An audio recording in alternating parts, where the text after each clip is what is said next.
కాకినాడ జగన్నాథపురం చంద్రబాబు మత్స్యకార community hall ఏరియాలో గత 70 సంవత్సరాలుగా సుమారు 75 మంది కుటుంబాలకు చెందిన సభ్యులు పొజిషన్ పట్టాలు మంజూరు చేయమని కాకినాడ జిల్లా కలెక్టర్కు పీజీఆర్ఎస్లో దరఖాస్తు చేశారు. ఈ సందర్భంగా బాధితులు మాట్లాడుతూ మేము నివాసం ఉంటున్న స్థలంలోనే రేషన్ కార్డులు, ఆధార్ కార్డులు, ఓటింగ్ గుర్తింపు కార్డులు ఉన్నాయని, ఇక్కడ జీవిస్తున్న సుమారు 75 కుటుంబాల వారందరికీ మేము నివసిస్తున్న ఇళ్లకు పొజిషన్ పట్టాలు ఇప్పించాలని, అలాగే మాకు గృహ నిర్మాణ లోన్లు ఇప్పించాలని కోరారు. మా ప్రాంతానికి చేర్చి ఉన్న ప్రైవేట్ లేఅవుట్ వారు మమ్మల్ని బెదిరిస్తూ మా ఇళ్లు కూలుస్తున్నారని ఆవేదన వ్యక్తం చేశారు.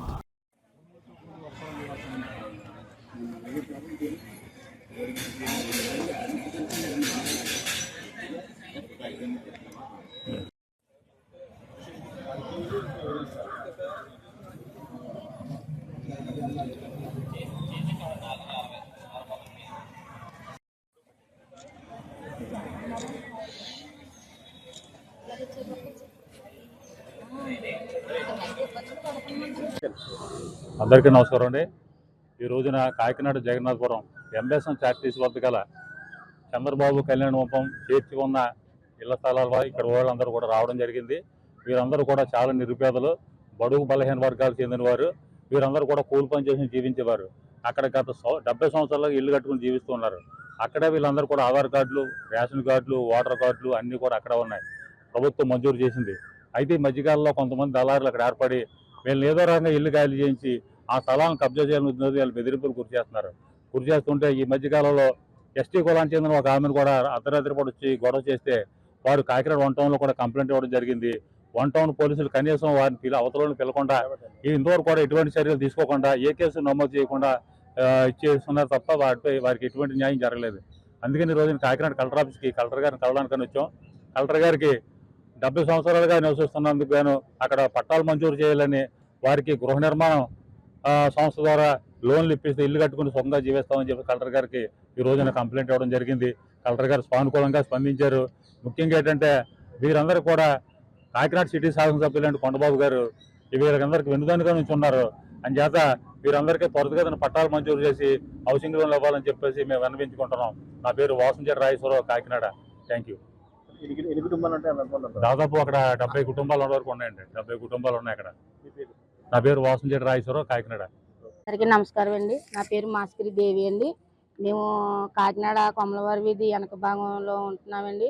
మేము అందరం 70 కుటుంబాలు ఉంటున్నామండి. 70 సంవత్సరాలుగా కుటుంబాలు అందరూ ఉంటున్నామండి. మరి మాకు గత కొన్ని రోజులుగా రౌడీ విజయం చేస్తున్నారండి. మా ఇల్లు అయ్యి లాగడానికి కొంతమంది వ్యక్తులు వస్తున్నారండి. మా పక్కనే బుర్రరావణ్ గారు కౌన్సిలర్ గారు ఉన్నారండి. ఏదైనా సరే ఆయన మా దాకా రానివ్వట్లేదండి. అసలు ఆయనకి ఏంటండి నీళ్లు కూడా రానివ్వకుండా చేశారండి ఆయన. మరి అయితే ఇప్పుడు ఇంకా చాలా మంది ఉన్నారండి, ఒక 5 ఉన్నారండి అక్కడ. పేర్లు కూడా చెప్తామండి. వాళ్ళ మీద మేము కేసులు కూడా పెట్టడం జరిగిందండి. మా గత సంవత్సరంలో ఎస్సీ ఒక ఆవిడని బూతులు తిట్టి ఆవిడని మొత్తం రోడ్డు మీద చాలా విపరీతంగా గొడవ పెట్టేదండి. పెడితే మేము కేసు పెట్టడం జరిగిందండి 1 టౌన్లో. అయితే మాకు ఏ మాట కూడా సమాధానం చెప్పలేదండి వాళ్ళు. సరే అనేసి మేము వాళ్ళతో పోరాడుతూనే ఉన్నామండి. మళ్ళీ గత 3 రోజులు అయిందండి. ఒక ఎస్టీ ఆవిడ ఇల్లు లాగేసి మొత్తం పీకేసి మేము అందరం దగ్గరుండి చేసిన తర్వాత అర్ధరాత్రి 11 గంటలకు వచ్చి ఒక 3 వ్యక్తులు వచ్చి ఆవిడ జుట్టట్టుకి లాగేసి మరి నానా అశబ్దంగా బూతులు తిడుతూ మరి ఆవిడని బూతులు తిట్టేసి మరి ఇలా చేశారని మళ్ళీ మేము 12 గంటలకు వెళ్ళి కేసు కంప్లైంట్ ఇవ్వడం జరిగిందండి. మరి ఏ స్పందన లేదండి. ఇప్పటికి కూడా కేసు కట్టలేదండి వాళ్ళ మీద. మరి ఏంటో అర్థం కావట్లేదండి. మరి కేసు కట్టలేదు, వాళ్ళని తీసుకొచ్చి అక్కడ వేయలేదు. మేము తిరుగుతూనే ఉన్నామండి. మా డిమాండ్ సార్, మేము ఎక్కడ ఉన్నామో మాకు అక్కడ పట్టాలు ఇప్పించమని కలెక్టర్ గారి దగ్గరికి వచ్చామండి. మేము కోర్టులో కూడా డిక్లేర్డ్ కాగితాలు మా పెద్దోళ్ళు, మా అత్తగారు అలా అయ్యి చెప్పేసి డిక్లేర్డ్ కాగితాలు తెచ్చుకున్నారండి. మా దగ్గర కాగితాలు ఉన్నాయి, ప్రూఫ్లు ఉన్నాయండి, మాకు లేవి నెంబర్లు కూడా ఉన్నాయండి. మేము తిరుగుతూనే ఉన్నామండి. ఇప్పుడు ఈ రోజు మేము కలెక్టర్ ఆఫీస్కి వచ్చామండి. వచ్చి కలెక్టర్ గారిని కలవడం జరిగింది. అమ్మ నేను చూస్తానమ్మా అని మాకు మాట ఇచ్చారండి. అలాగే ఎమ్మెల్యే గారిని కూడా కలవడం జరిగింది. ఎమ్మెల్యే గారు కూడా మీకు మంచి చేస్తానమ్మా అని చెప్పేసి మాకు మాట ఇవ్వడం జరిగింది. మరి కేసులో కూడా మరి ఎమ్మెల్యే గారు నేను చేస్తానమ్మా, నేను చూస్తానమ్మా అని మాట ఇచ్చారండి. అదే విధంగా పట్టించుకున్నారు. కానీ పోలీసులు అయితే మటుకు ఇప్పుడు ఇంకా కేసు కట్టలేదండి. మరి ఆవిడని ఇలా చాలా ఇదిగా చేస్తున్నారండి. వాళ్ళు మా ఇంట్లో మీద పడిపోతున్నారు. ఏ క్షణాన్ని వచ్చి మగోళ్ళు లేని టైంలో ఆడోళ్ళని ఇబ్బంది పెడతారేమన్న భయంతో కూడా మేము బతుకుతున్నామండి.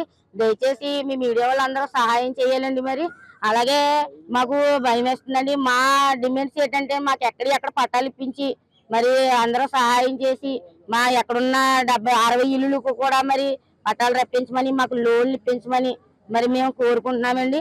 అలాగే మేము ఎప్పటి నుంచో అక్కడ ఉన్న వాళ్ళమండి. మరి ఇది ఇది దృష్టిలోకి ప్రభుత్వం దృష్టికి అసలు వెళ్ళట్లేదండి. ఎప్పుడు కూడా ఎన్నో సార్లు తిరిగాం. మేము 2 సంవత్సరాల నుంచి తిరుగుతూనే ఉన్నాం. అంతకుముందు గతంలో ఏం చేయలేదు. మరి ఆయన రాజశేఖర్ గారు అంటే ఆయన పేరు. మరి ఆయన దళారులు వచ్చి ఇలా చేస్తున్నారండి. మరి వాళ్ళ పేర్లు నేను చెప్తానండి. మరి చిక్కలన్న అతను ఒకడు, బీజేపీ అన్న అతను ఒకడండి. వాళ్ళ పేర్లు ప్రసాద్ అన్న అతను అన్న ఒకడు, శ్రీనివాస్ అన్న అతను ఒకరండి. మొత్తం వీళ్ళు 5 రండి. మొత్తం ఎలా ఉన్నారంటే ఆడవాళ్ళతో ఎలా మాట్లాడుతున్నారు కూడా వాళ్ళకి అర్థం అవట్లేదండి.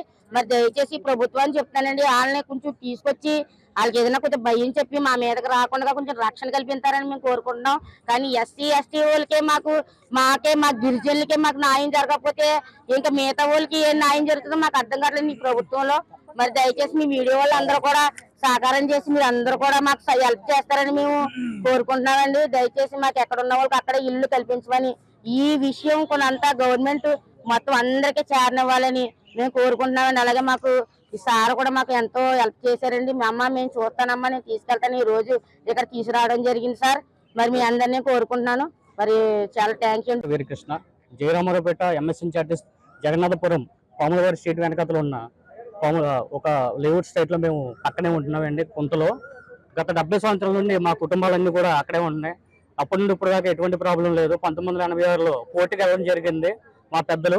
వాళ్ళకి అలాగే అక్కడే ఉండొచ్చు అని చెప్పి స్టే కూడా వచ్చింది. మేము అప్పటి నుండి ఇప్పుడు దాకా ఉన్నాం. గత 2019 నుండి మమ్మల్ని అక్కడ ఉన్న దళారులు కొద్దిగా ఇబ్బంది పెడుతున్నారండి. మీరు ఇక్కడ నుంచి వెళ్ళిపోవాలి, మీకు వేరే చోట ఎక్కడ నిప్పిస్తారు, ఇక్కడ నుండి వెళ్ళిపోవాలని చెప్పేసి మమ్మల్ని బెదిరించడం జరుగుతుంది. కానీ మేము ఎక్కడ ఉన్నది అక్కడే కావాలని చెప్పి ఇది వరకు 2024-5లో మన మంగళగిరి పార్టీ ఆఫీస్కి వెళ్ళడం జరిగిందండి.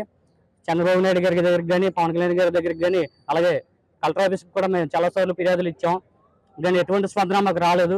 కానీ ఈసారి ఇంకా బరితెగించి ఒక ఇల్లు కూడా పీకడం జరిగింది. ఒక ఎస్సీ మహిళది, వాళ్ళది ఎస్టీ మహిళది ఇల్లు పీకడం జరిగిందండి. వాళ్ళని కొట్టడం కూడా జరిగింది.